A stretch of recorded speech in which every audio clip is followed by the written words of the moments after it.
Hey there YouTube, my name is Crazy Cat and welcome back to my channel. Today I kind of want to get a little personal with you guys and kind of share my thought process when it comes to making videos and art pieces that I share with you guys. So without further ado, here we go. Now this one's fairly simple.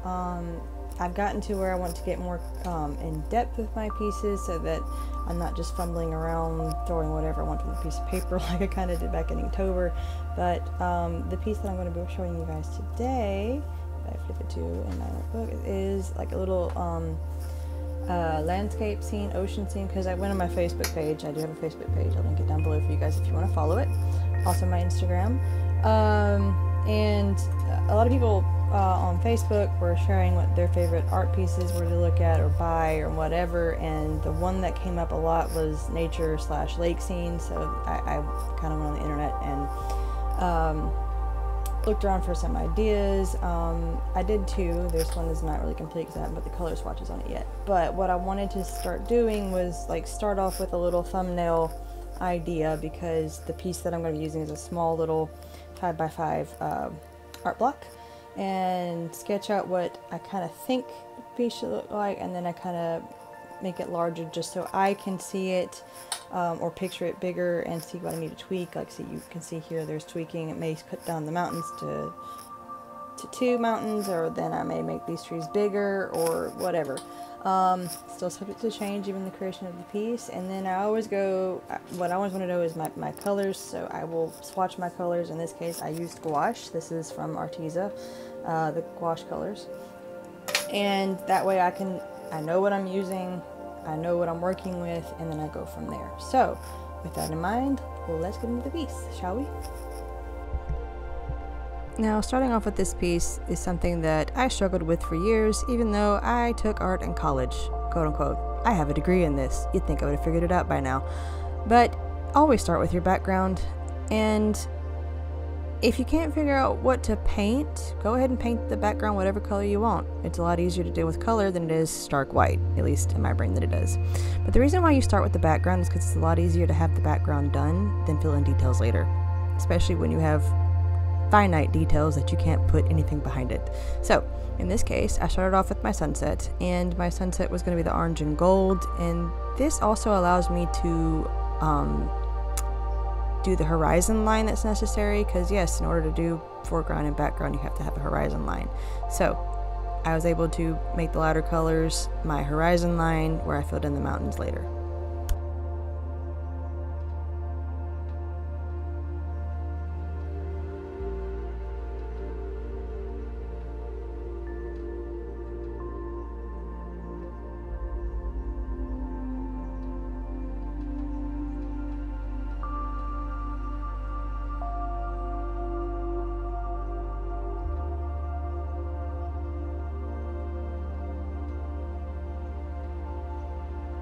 And this is where the horizon line comes into play. I'm allowed to place my mountains in the background.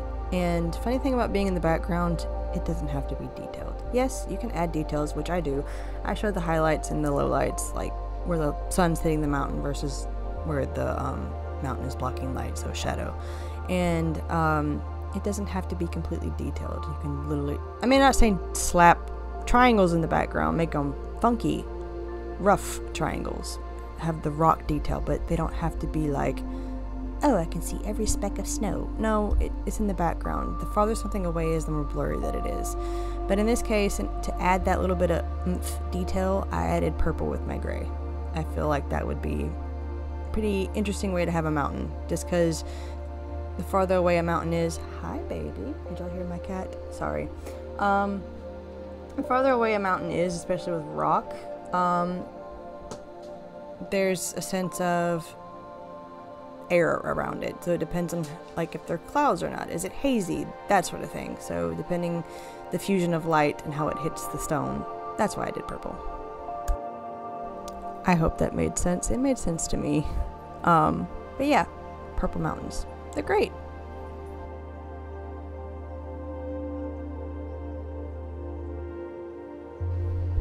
As I'm sitting here editing, I'm remembering stories from my childhood. My grandmother, my mama, I used to beg her to let me paint because she's always worried about messes and stuff like that, but she liked to paint on wood and I wanted to be kind of like her, so I used to beg her. And what was funny was all of us sitting out on a screened-in porch in the July heat using old paint-by-number little containers of paint on a unprepped wood slab painting landscapes. And I want to say that's one of my best memories we had.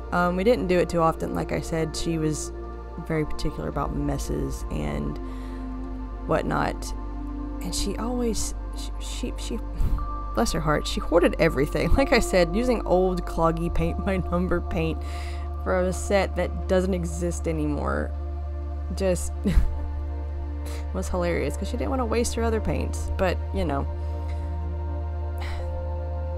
we all have our weird moments, I guess, quirks, if you will. Those are some of my best memories, just sitting there trying to figure out, my 6-year-old self trying to figure out how to paint a tree and having absolutely no idea, but doing it anyway. Yeah, those were the days.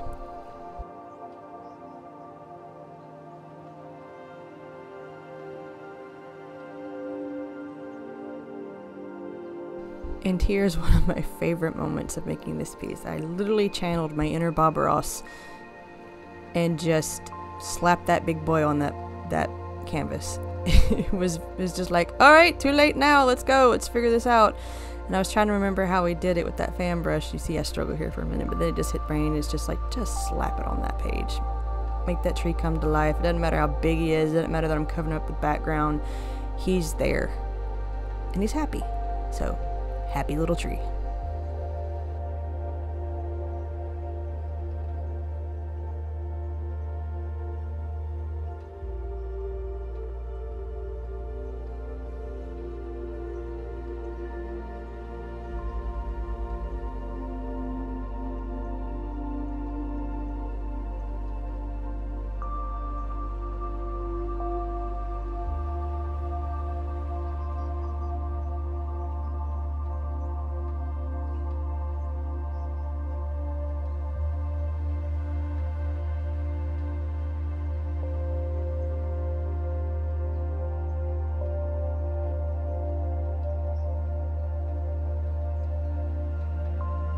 And this is one of those moments where I know I could have done a little bit better, but at the same time I still like how it turned out. I just drew, instead of drawing like tiny trees, I just drew kind of like, what are they called? Evergreen bushes?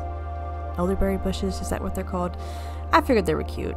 And of course, looking at it, I was like, I kind of need a little bit more greenery, so I added grass there. So that makes the reflection more accurate by adding a little bit more of that color. Also, it looked boring having those 3 little bushes just sitting on a clump of mud. So, if something doesn't look right to you, feel free to add to it. Also, yes, my cat says hi. And that is all I have for you guys. I hope you guys enjoyed today's video, and you will join me for the next one. As always, my products are listed down in the description box below, as well as the links that I mentioned earlier, and I hope to see you guys in the next one. Stay nerdy, my friends.